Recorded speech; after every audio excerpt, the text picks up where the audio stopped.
Kılıçtın ötkü, şamaldın uçkun. Yürek işken, denizden tire, koyaştek roşen.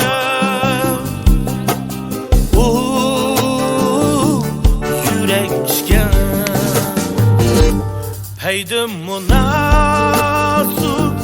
Taktım o iki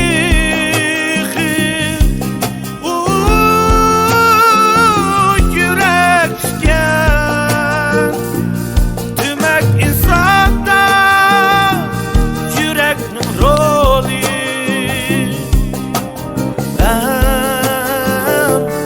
Yürekken.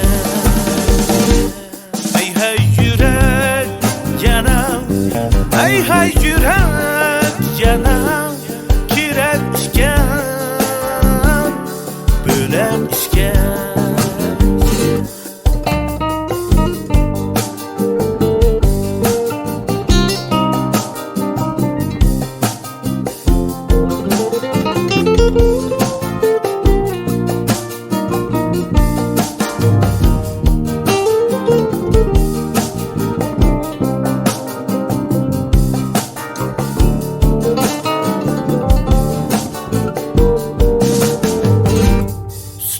Bir apa vaktida yumşak.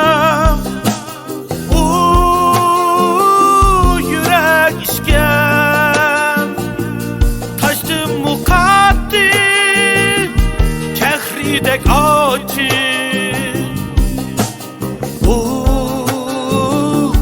Yürek işken, göherdin Hemmetin resim.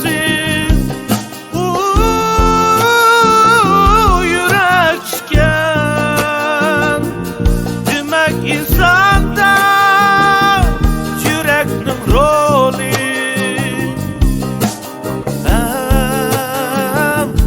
Ölekken. Hey hey yürek yanam, hey hey yürek yanam. Yürekken, ölekken.